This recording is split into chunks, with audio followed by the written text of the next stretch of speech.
que eu li, não. Eu até entendi, assim, sobre o livro e tal, eu Sim. até busquei alguns resumos no YouTube e tal, para eu ter mais ou menos uma ideia sobre a questão do livro. Assim, Não, algumas ideias do livro eu peguei, sim. absorvi conhecimento e tal, mas sobre o capítulo que o senhor passou para mim, eu estou tendo dificuldade, vamos dizer. Não, não tem problema. O que você vai fazer? Você fala, vai comentando as coisas aqui o que você leu e o que você entendeu, e a gente vai trocando, entendeu? Ok. Vai ser tranquilo. Vamos dizer assim, aí eu leio uma parte aqui e eu falo, ó, professor, não entendi direito essa parte, o senhor explica para mim? Pode ser, se você quiser. Ou então, primeiro você pode falar, a gente pode fazer o seguinte: você falar das coisas que te chamaram a atenção. Porque o que vai acontecer? Presta atenção, Miguel. A Bia vai começar a falar. Na verdade, você vai continuar o texto ele é uma continuação. Você vai continuar o pensamento da Bia, sacou? E a Júlia vai continuar o seu pensamento. Entendi. A gente vai se ajudando. E aí, Bia, preparada aí? Sim. Então, legal. Se tiver algum problema no microfone, alguma coisa, o pessoal fala aí. Então, vou desligar o meu e a Bia começa. Então, eu li o capítulo 1, que falava sobre seus acusadores, né, os acusadores de Sócrates, e falava como ele ficou abalado com a situação, tanto que ele disse que esqueceu dele mesmo. E também falou sobre as mentiras que foram divulgadas, né, sobre ele. E que uma dessas chamou a atenção, que falava: aquela pela qual disseram que deveis ter cuidado para não ser desenganados por mim, como homem hábil no falar.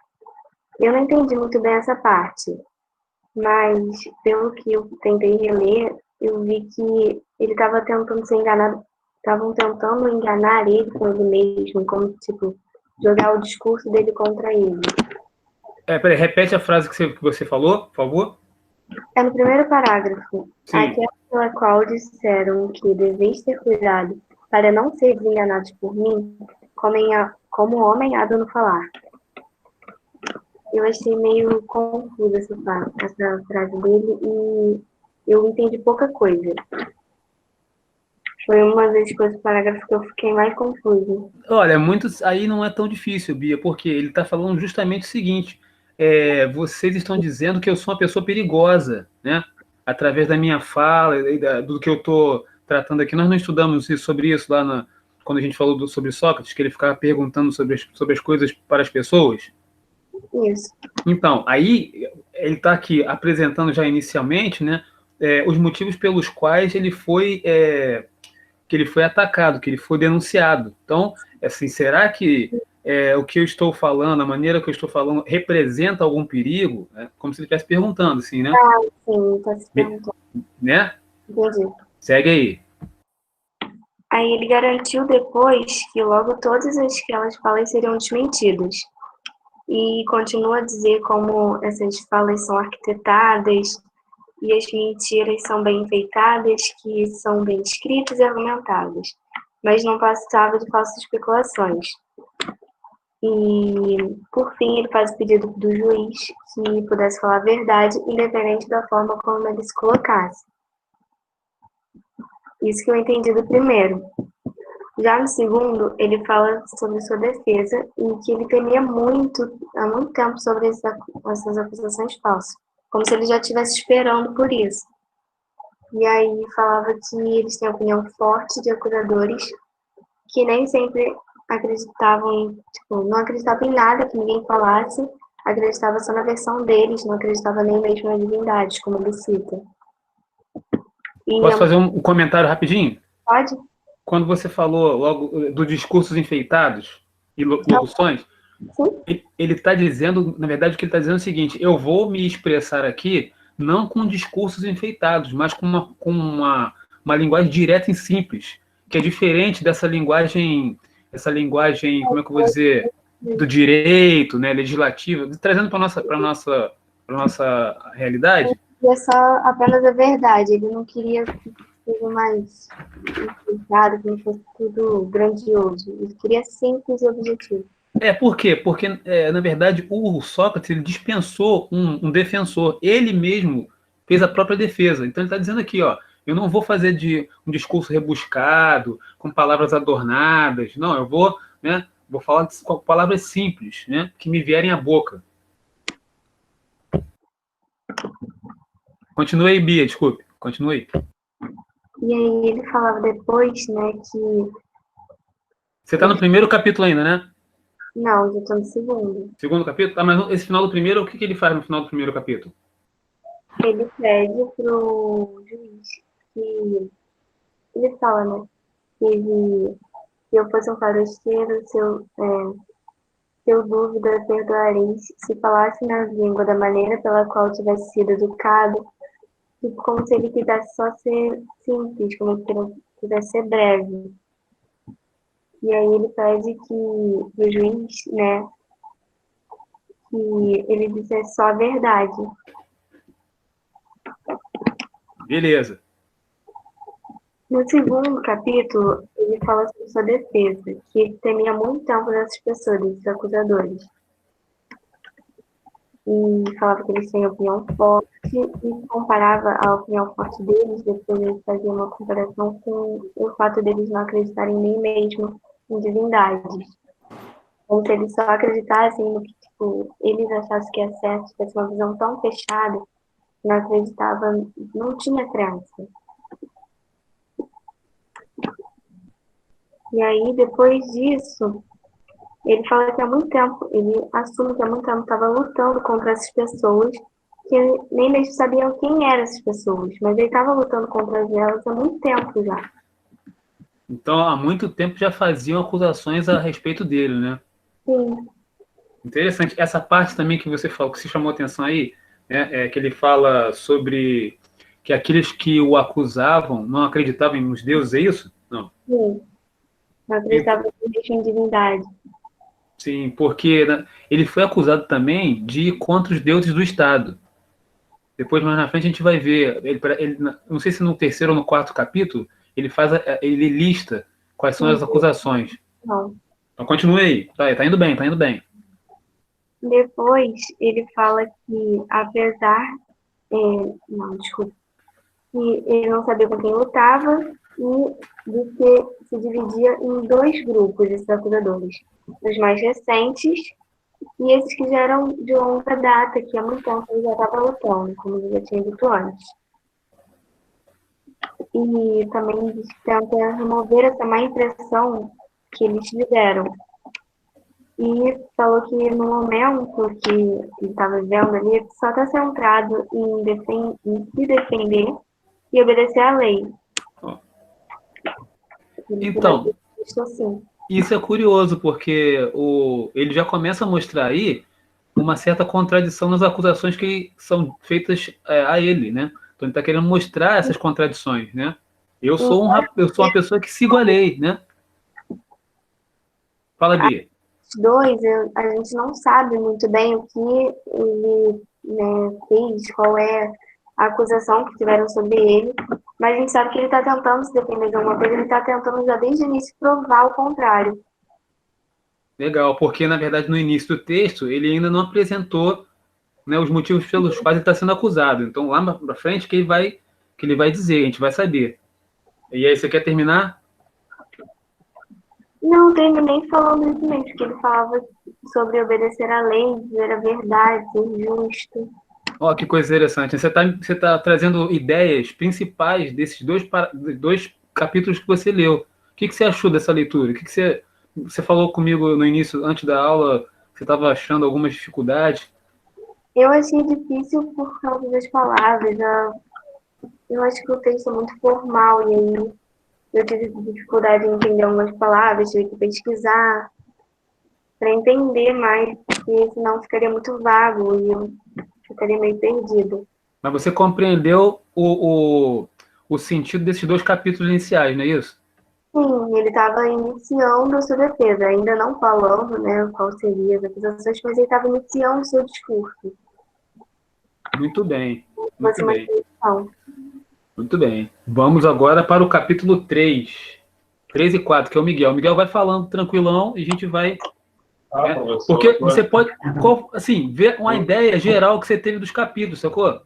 Eu estou aqui mais, professor, para tirar dúvida do senhor mesmo, porque eu tenho que admitir que eu tive esse problema que a Bia falou, só que eu não tive muito tempo assim para, vamos dizer assim, pesquisar as palavras e entender bem o texto. Porque então, eu tenho que admitir que eu fui relaxado e só estudei mais ou menos umas 2 horas, entendeu? Então, deu para eu pegar muito bem o conteúdo daqui. Então, vamos só para esclarecer. Por que então que eu fiz essa atividade? Porque é uma coisa que hoje faz falta, né? Quando a gente pega um texto para ler, a gente precisa fazer isso que vocês estão fazendo, pesquisar as palavras que não conhece, ler com calma, ver parágrafo por parágrafo. Isso é uma forma, já é uma dica para quem vai fazer as próximas leituras. Vai ver a ideia principal de cada parágrafo, lê com calma e anota, ó, a ideia principal desse parágrafo é isso aqui. Quais são as palavras-chave do parágrafo? Isso ajuda também. E aí você vai ter uma ideia geral do que está sendo dito ali. Quando você vai fazendo, inicialmente é difícil, é um exercício, né?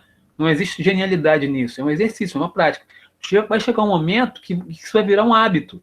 E aí você vai fazer muito mais rápido, é como dirigir, né? Você vai fazer sem pensar. Então vamos lá, Miguel, pode começar aí, a gente vai trocando aqui, o que você tiver dúvida, a gente vai conversando. Deixa eu pegar o texto que está no celular, porque eu estou com 2 textos aqui. O celular, eu acompanho o texto que vocês estão lendo aí. Espera aí. Rapidinho. Vai ficar mais fácil para mim. Apologia. Aqui. Pode ir então, Miguel. É o capítulo 3. Ok. Aqui apresenta... No capítulo 3 fala sobre a acusação que o Mileto fez contra ele, certo? Aí ele está falando aqui. Sócrates comete um crime e perde a sua obra, investigando as coisas terrenas e as celestes, e tornando mais forte a razão mais débil, e ensinando isso aos outros. No caso, estava acusando Sócrates de duvidar e de questionar as coisas? Sim, na verdade, olha o que ele fala, tornar mais forte, né, a razão mais débil. Na verdade, eles constroem, né, uma acusação contra o Sócrates, dizendo que ele, na verdade, estava trazendo consciência às pessoas, na medida em que ele fazia aquilo que nós aprendemos que chama maiêutica, quando ele perguntava às pessoas sobre aquilo que as pessoas achavam que sabiam, mas não sabiam, lembra? Aí o conhecimento que ele adquiria nisso, ele passava para os outros. Aí essa é a acusação dele. Sim, continue. Daqui para frente eu vou ter... Você pode ler o trecho e a gente vai conversando. Tal é, mais ou menos, a acusação. E isso já viste, vós mesmos, na comédia de Aristófanes. Aristófanes. Aristófanes. Onde aparece aqui e ali.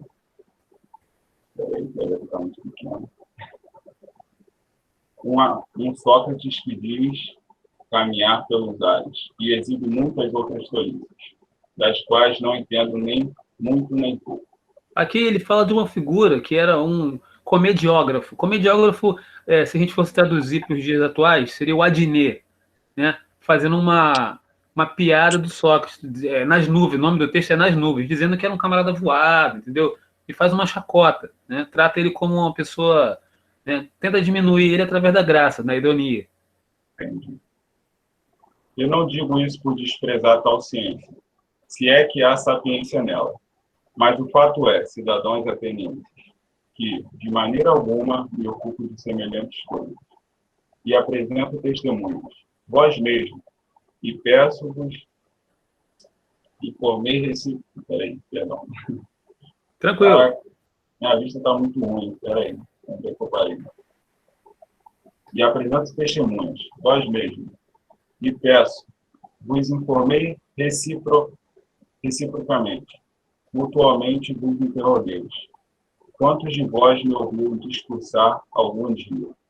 E muitos dentre vós são desses. Perguntai-vos uns aos outros, se qualquer de vós jamais me ouviu orar, muito ou pouco, em torno de tais assuntos. E então reconhecereis que tais são, do mesmo modo, as outras mentiras que dizem de mim. Então, ele tá construindo aí o texto de defesa dele, não é isso, Miguel? Agora é o 4. Agora é o 4. É curtinho também o 4, né? Na realidade, nada disso é verdadeiro. E, se tendes ouvido de alguém que instrua e ganha dinheiro com isso, não é verdade. Então, um ponto aqui. Aqui ele está fazendo uma crítica aos sofistas. Os sofistas, na época, cobravam para ensinar. E Muito caro alguns. Oi? Muito caro alguns que eu estava Então, pesquisando. e ele vai fazer o seguinte, ele vai usar isso ainda como mais um motivo para ele se defender. Eu faço isso de graça, né? Como eu posso estar fazendo algum mal ou ser atribuído a mim alguma culpa, né? E ele ensinava de graça e ainda melhor do que o sofista. Aí, então, Ai, ai. Embora em realidade isso me pareça bela coisa, que alguém seja capaz de instruir os homens, como Gorgias Leontino, pródigo de Cole, é call. Em Hippias, de LG. Elite. Nomes fáceis, né? Porquanto cada um desses, ó cidadãos, passando de cidade em cidade, é capaz de persuadir os jovens, os quais poderiam conversar gratuitamente com todos os cidadãos que quisessem. É capaz de persuadir a estes com eles, deixando as outras conversações compensadas com dinheiro e proporcionando-lhes prazer. Mas aqui há outro erudito de Paros, o qual eu soube que veio para junto de nós, porque encontrei por acaso um que despendeu com os sofistas mais dinheiro que todos os outros juntos. Calhas, de Hipônico, tem 2 filhos e eu o interroguei. Calhas, se os teus filhinhos fossem poldrinhos ou bezerros, deveríamos escolher e pagar para eles um guardião, o qual os deveria aperfeiçoar nas suas qualidades inerentes. Seria uma pessoa que entendesse de cavalos e de agricultura. Mas, como são homens, qual é o mestre que deves tomar para eles? Qual é que sabe ensinar tais virtudes ao humano e a civil? Creio bem que tem dispensador. Aqui está escrito errado. É pensado. Tem uns errinhos aí. Tem descansado nisso uma vez que tem 2 filhos. Haverá alguém ou não? Certamente, responde. E eu pergunto. Quem é, de onde e por quanto ensina?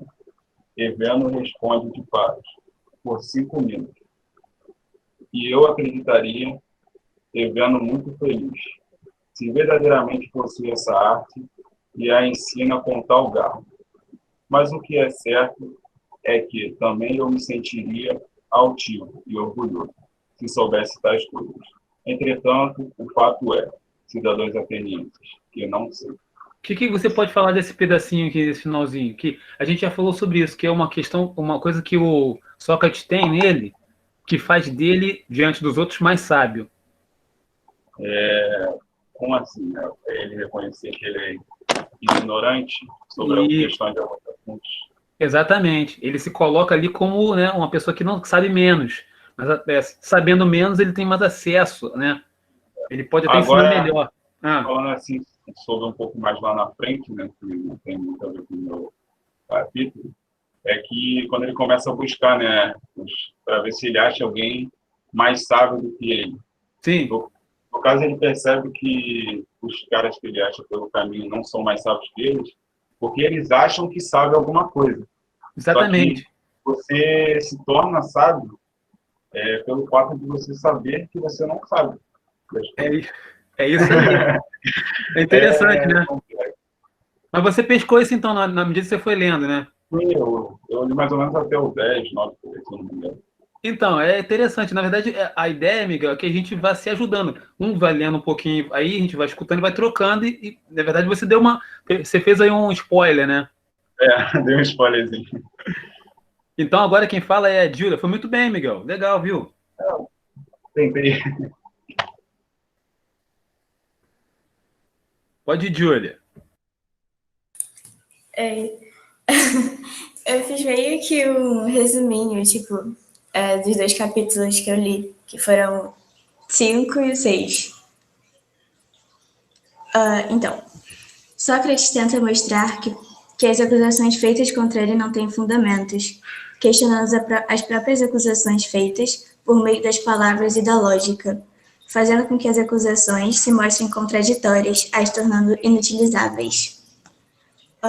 Ele mesmo questiona sua sabedoria, a qual o oráculo fala que ele possui. Ele diz: sei bem que não sou sábio, nem muito, nem pouco. O que quer dizer, pois, afirmando que sou o mais sábio? Enquanto os políticos e os poetas se davam por sábios, cobrando seus trabalhos para a população, Sócrates fala que eles escreviam por pura intuição e não sabedoria, e se diziam sábios mesmos não o sendo. Sócrates só era mais sábio que os outros, pois ele admitia sua ignorância pelas coisas que não sabia, enquanto os outros se diziam sábios mesmo sem saber. É isso. Exatamente, né? O Miguel deu uma antecipada aí, né? Mas vocês perceberam que ele preparou o texto, né? A Bia mostrou pra gente que ele foi preparando, mostrando, né? O que ele estava fazendo ali, né? Depois, o Miguel falou quais foram as acusações, ou pelo menos uma parte delas, né? Inclusive, no início, que a Bia falou, tinham 2 tipos, né, de pessoas. Ele ainda separa as pessoas. Aquelas que eram recentes, né, que estavam ali, e as que antigas, que era muito tempo que já falavam dele. Então, ele tinha uma fama já, né? E agora, a Júlia mostra pra gente aqui, né, chega no meio que um cernezinho, né, do que nós já aprendemos sobre o Sócrates, né? Que ele, na verdade, ele vai fazendo em filosofia, a gente fala que é sobre um índice negativo. Não vou dar para explicar isso agora, mas é ao contrário, né? Mostrando que, por saber menos, né? Por saber menos, eu tenho, por ter consciência da minha ignorância, eu sei que não sei. Então, por isso eu sou mais sábio, né? Como o Miguel falou, né? Como o Miguel falou, se eu acho que sei, né? Na verdade, eu não sei. Porque eu fico tagarelando, né? Sabe, hoje em dia tem muita gente assim, né? A pessoa fala, né? E Falando nada com nada. Não, e não é só isso, assim, ela é a fonte. Como é que ela vê a fonte do negócio? Sabe, aquela pessoa que fica repetindo, você falou isso da onde? Quando você pergunta isso pra pessoa, ela fica meio atordoada, porque ela não sabe de onde. Ela ouviu falar, né? Mas ela não dá a fonte.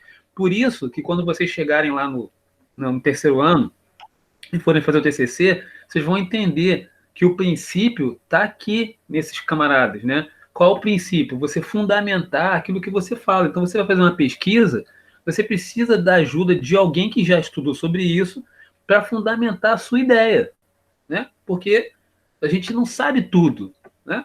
E o fato de não saber é o que é interessante. Isso se liga na aula que nós tivemos sobre aquelas aulas sobre a dúvida metódica, né? Por que duvidar, né? É importante fazer perguntas, que não é vergonha, que não é falta de conhecimento, nem, né, falta de capacidade intelectual, muito pelo contrário. Aqui nós estamos fundamentando, eu estou fazendo quase que uma metalinguagem, nós estamos fundamentando o porquê é necessário e importante fazer perguntas, né? Diga lá, Júlia, quer completar? Não, só isso mesmo. O que você achou dessa leitura aí? Assim, em relação a até todos esses capítulos, eu concordo até com a Bia, que eu tive que pesquisar bastante palavra e tal. Foi uma coisa que eu tive bastante dificuldade, mas pesquisando assim foi até tranquilo, sabe? Na hora de fazer o texto e tal. E você, uma outra coisa também que vocês precisam incorporar com esse exercício é o seguinte: na medida que vocês vão lendo, Bia, Miguel e Júlia, um texto mais difícil, vocês incorporam palavras novas e até construção de frases, como se constrói um texto, né? Porque aqui, se a gente for ver detidamente, existe uma organização, né? Ele está passo a passo, nós estamos caminhando com Sócrates, né, na construção do pensamento dele, né? E esse pensamento, né, vai estruturar agora para o futuro muitas coisas que nós vamos ver no direito, né? Como é que se faz uma defesa, como é que se organiza uma ideia. Então, a gente aprende várias coisas quando a gente se depara com um texto desse. Eu sei que é um pouco difícil, mas é uma experiência interessante, né? De um exercício, de uma maneira de estudar, né? Porque, eu não sei se eu já falei isso para vocês, ler, interpretar e relacionar palavras e coisas e ideias é tão difícil ou mais difícil do que fazer conta, né? Do que resolver equação, né? É um outro tipo de pensamento, de organização mental. E a gente precisa fazer isso, né? Precisa fazer isso. Olha só. Sim, até porque as palavras elas podem ter vários significados, até dependendo de quem usa e tal. Exatamente, Júlia. Isso é muito bacana, né? Sim. E a gente meio que assim, faz uma. É como se a gente tivesse um encontro com Sócrates, né? A gente está encontrando com Sócrates.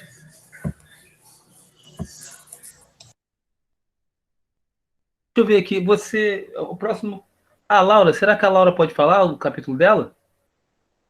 Eu posso, só que tipo, eu não entendi muita coisa. Eu vou falar mais ou menos sem entender, tá? Não, fala assim, como a gente está falando aqui, tranquilo. A gente vai.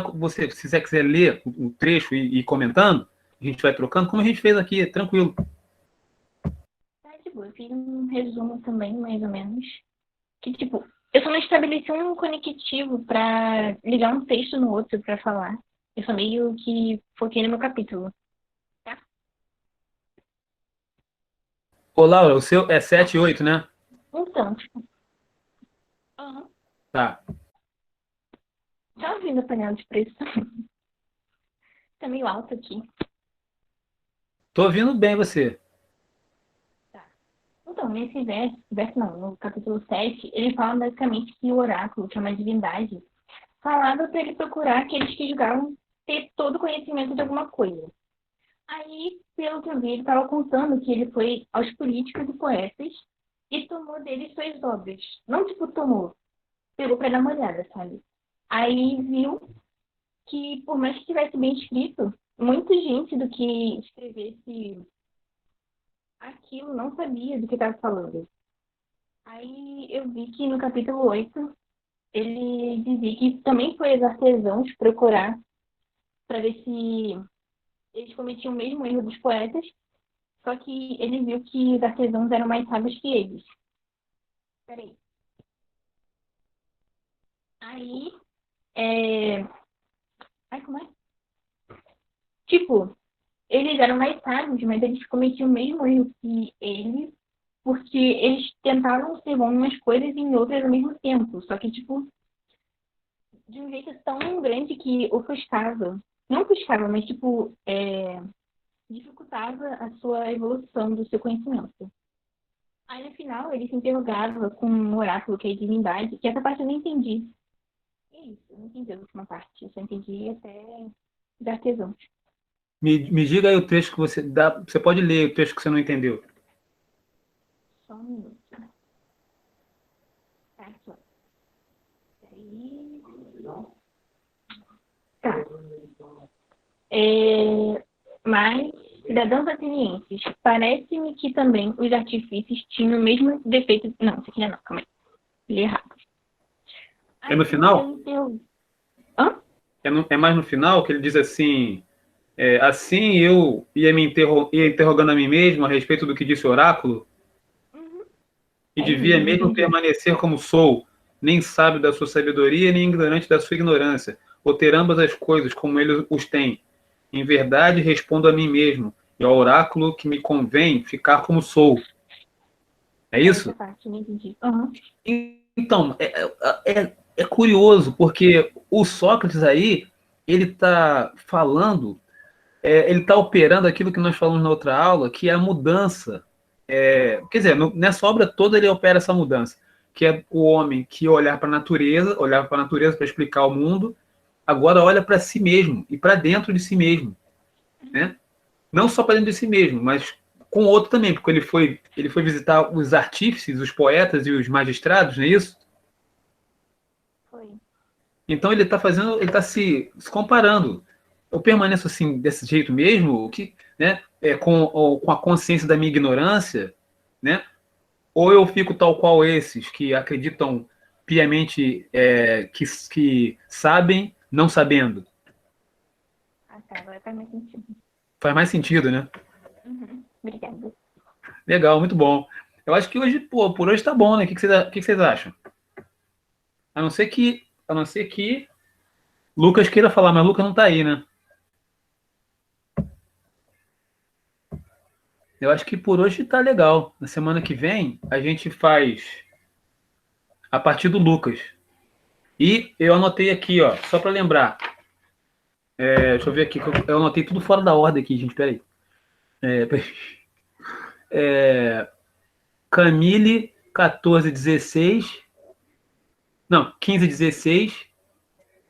Beatriz Conceição, 17, 18. O Cláudio, 19, 20. O Alisson, 21, 22. A Eduarda, 23, 24. E o Gabriel Alves, 25 e 26.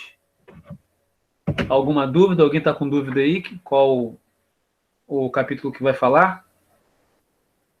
Então, acho que dá para fazer 4 por aula, né? Fazendo 4 por aula, a gente vai mais rápido. Fala, Júlia. Não, acho que é super tranquilo fazer 4 por aula. Né? Acho que Até que não demora tanto, não enrola muito. Fica legal, eu gostei, pô. Vocês foram bem, gente. Pô. Gostei, pô. Parabéns. Pô, filosofia é maneiraça, né? O que vocês acham? O que vocês estão achando? Tá ótimo. Hoje eu fiz a apresentação da ignorância, mas tudo certo. Consciência da ignorância.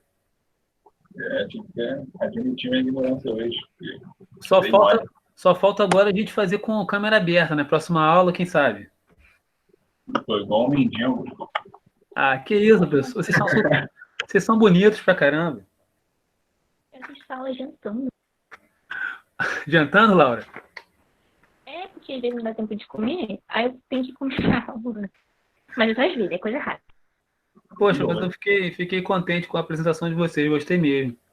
Vocês viram, não é nada demais, né? Não é uma apresentação formal. A gente está lendo um texto, inclusive, seguindo até, de certa forma, o comportamento do que o Sócrates mesmo falou no início, quando a Bia leu lá pra gente. Ele falou, olha, eu não vou usar uma linguagem jurídica rebuscada e nem com voltinhas, né? Eu estou aqui para falar diretamente de uma forma simples do que me vem à boca para me defender, né, das acusações que me são feitas. É para a gente entender isso, né? E a forma como vocês estão reinterpretando, né, ou lendo, ou mesmo não entendendo, pessoa, isso aqui eu não entendi, né? O não entender pode ser uma oportunidade da gente ampliar o sentido do texto, né, ou da palavra. Beleza? Então é isso. Vamos fazer um tchau aí coletivo, todo mundo? Abre o microfone aí. Valeu, professor. Boa noite. Beijo, professor. Boa noite. Tchau, professor. Tchau, professor. Boa noite. Tchau, tchau. Valeu.